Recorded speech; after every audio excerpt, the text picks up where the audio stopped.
All right, so I wanted to do a quick update to my YouTube journey. Um, and if you haven't seen the video, I'll post it somewhere on screen. So yeah, for context, I posted my first YouTube video back in September of last year, 2024.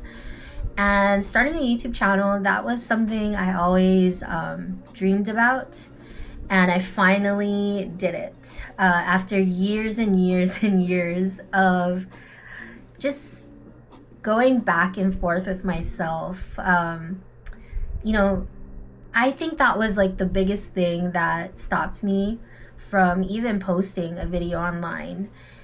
And that was like, I guess, being judged, you know, being judged by like complete strangers online, your family, all that. I guess starting a YouTube channel, it's something that like people want to do, and to be successful at it, it's a completely different thing. You know, you have to take it a little bit more seriously than just like the average person. Once I got over that fear of judgment and being perceived, I just decided to post. Now, I do want to say that I still do get that, like, not imposter syndrome, but oh, what if so and so thinks that I'm being weird by posting this type of content, or oh, maybe I should cut that part of the video out because it's kind of strange, you know? But the more I thought about it, the more I thought, you know, I want to lean into my authentic self. And to do that is to show who you really are. Your personality, your flaws, strengths, all that, you know? And for me, it's when you show who you authentically are, that invites people who are similar and like-minded. You know, you get that connection with them. And of course, you know, there's always going to be haters. There's always going to be naysayers out there online and in person. But I don't think that should stop you from, you know, pursuing your dreams or what you actually want to do. Because at the end of the day, we only have one life to live, and we only get one shot at this, and time is so finite. So why not spend it doing something that you love and enjoy, you know? So anyways, I'll get off my soapbox here and go into what I learned over the past month. So in December, I was in production mode. I have like a bunch of footage, like maybe a year's worth of footage. I just decided to go like down the list and produce final videos for it.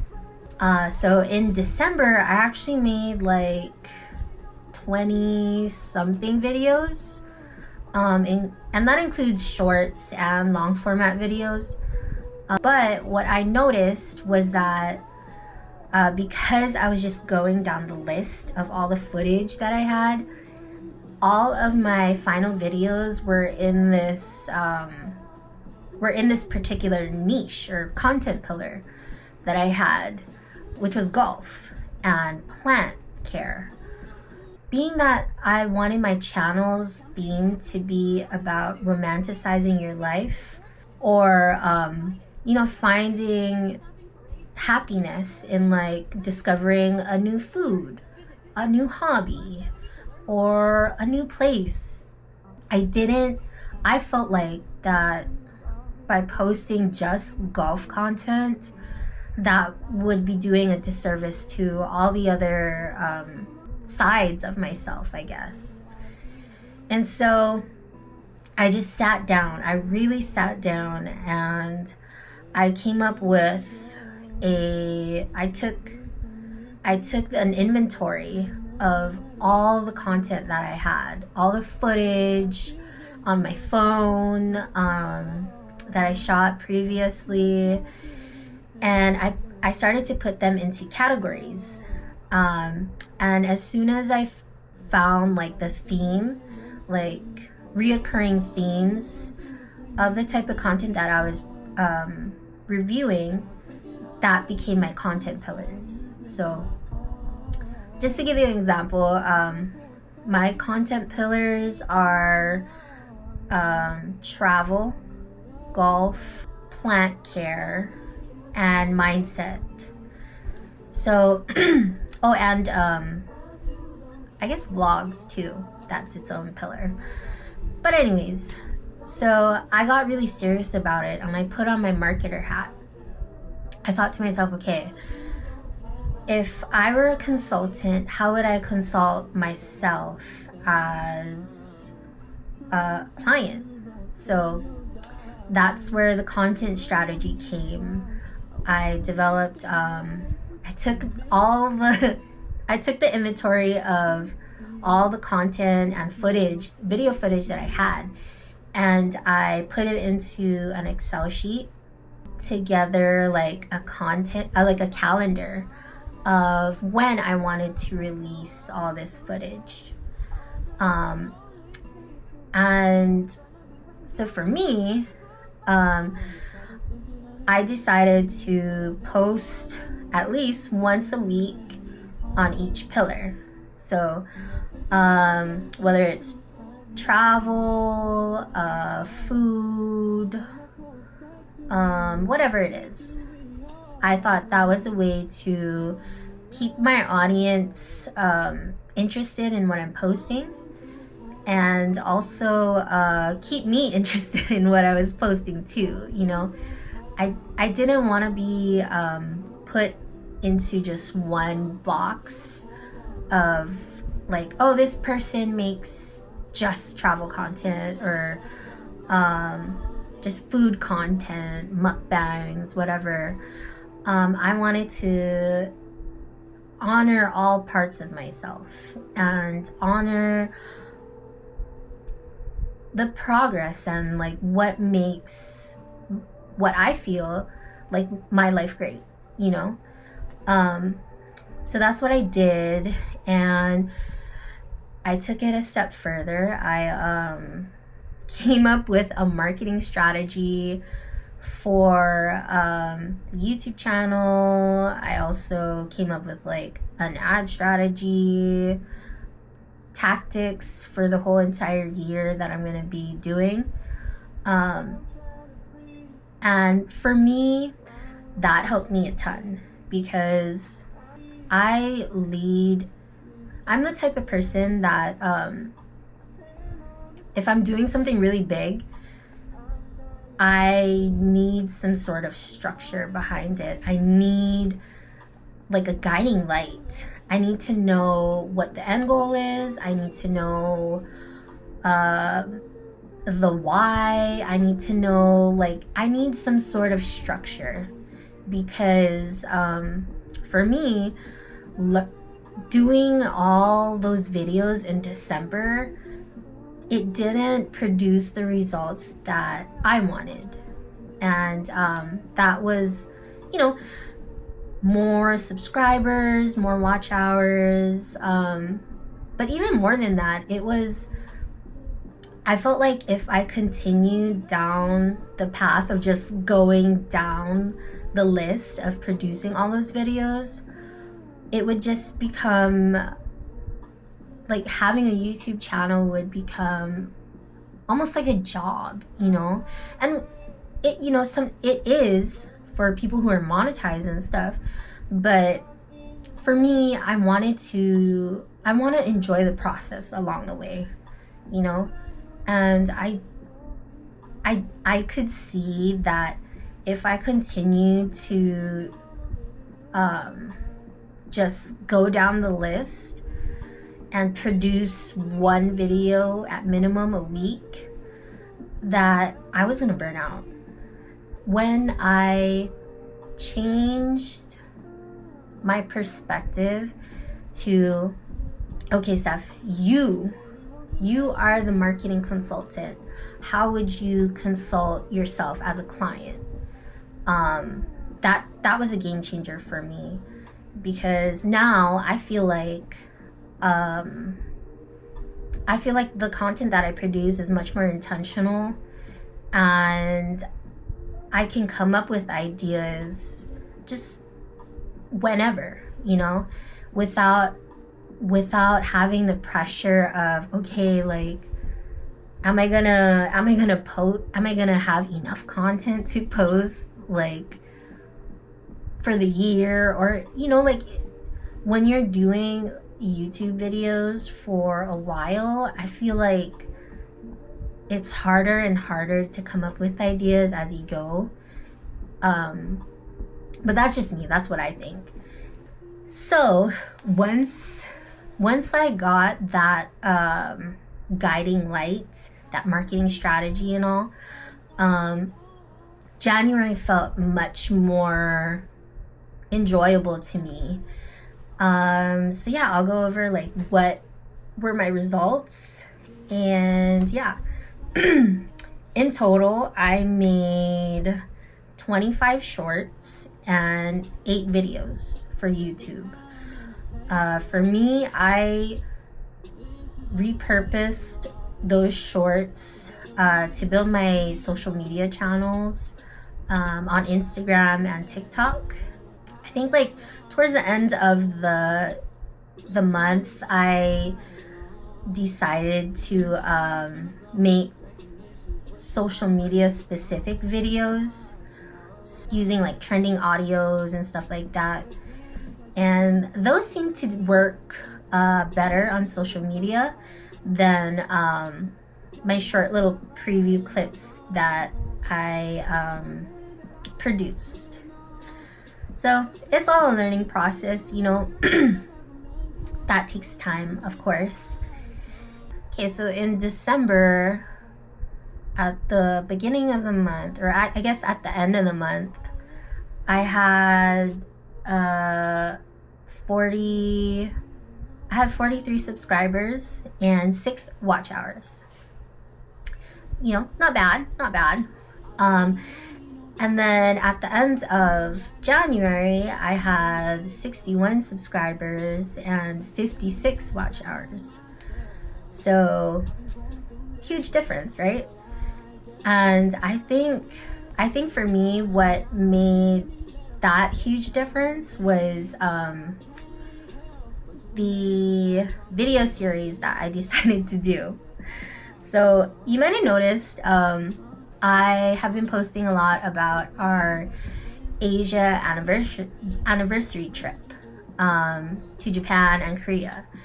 So as I was editing like the first video, it was like coming out to like 10 minutes, right? And this was just the first day. And I thought to myself, you know what? I'm not, at this rate, this entire trip is gonna be like an hour long. And as a small YouTuber, I don't expect people to watch an hour-long video from me. So what I decided to do was turn it into a video series and take each day and make it its own standalone video. Probably at the end of this, I'm gonna make that 1 hour long video.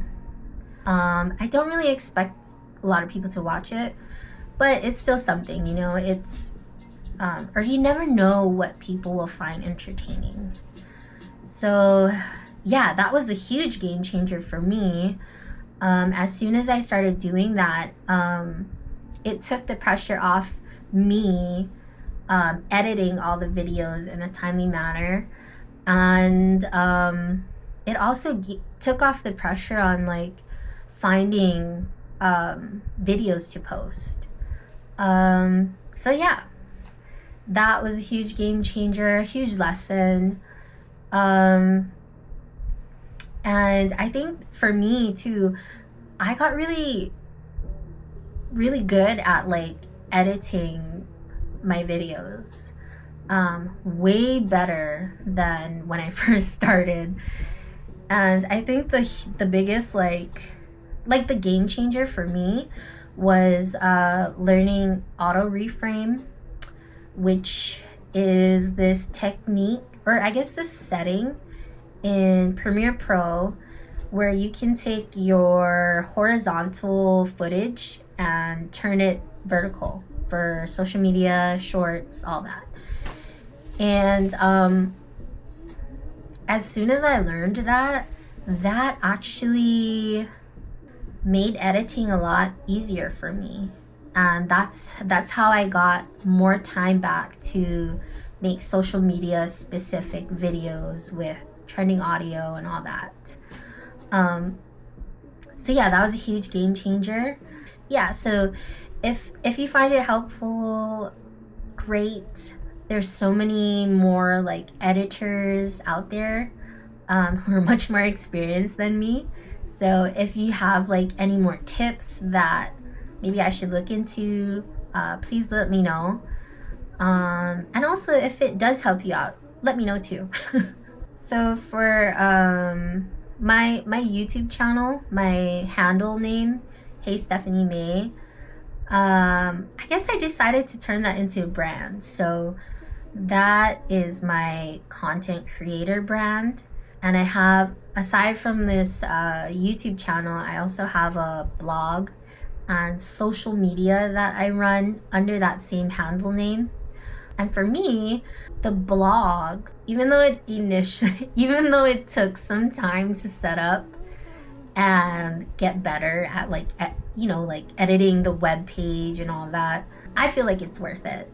With a blog, there's so many more opportunities, you know? You can take your video and embed it on a web page and then link that web page onto your YouTube description and have more links to it. So what I've been doing with this our Japan videos is creating a blog with links to the places that we visited, Google Maps too. And for me, I feel like that helps people when they're trying to plan their trip. For me personally, when I was planning our Japan and Korea trip, I looked at all things. So I looked at like Booking.com's reviews, Expedia reviews, and those were great, you know, because it's on like a reputable website and all that. But what I really looked at and what I really valued were like blogs from either like people who actually lived there, people who visited, and then they shared their experience about it. So I thought, you know what, I can do something like that.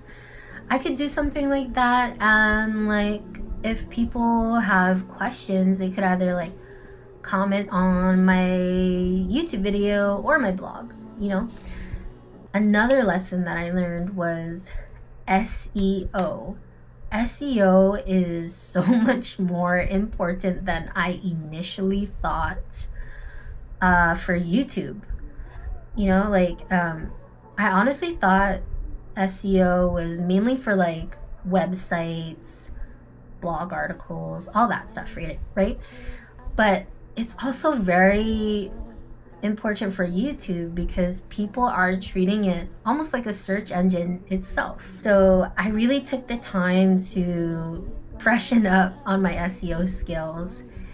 And so for me, what I've been doing is I'll put more like keywords in the YouTube description so it's more searchable and people can find like the videos easily, which increases the views and all that stuff. SEO in a nutshell is putting in keywords that make your content searchable for other people. That's it in a nutshell.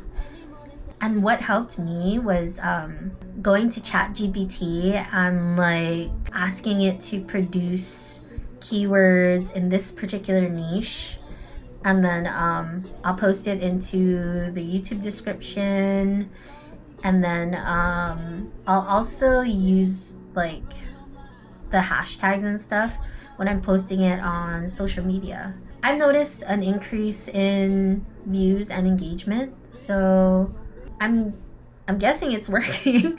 Yeah, SEO, if you don't know about it, get up on it, because that might be the reason why like your videos aren't getting views. And it would be such a shame because you're putting all this effort into editing, concepting, and like copywriting. So why not put a little more effort, spend like 5-15 more minutes and putting in the keywords so that other people can see your work too. I learned this from, I think, Vanessa Lau, but she basically takes you through like customizing your YouTube homepage into like your content pillars. Like I mentioned, my content pillars are travel, food, plants, and then golf. So on my channel, you'll see those specific playlists rather than just a slosh of all the videos that I have. So I feel like that makes it a little easier for people to decide whether or not they want to subscribe, because they can see very clearly the type of content that to expect. So that is it for my January update. I will see you. I'll see you for the February update.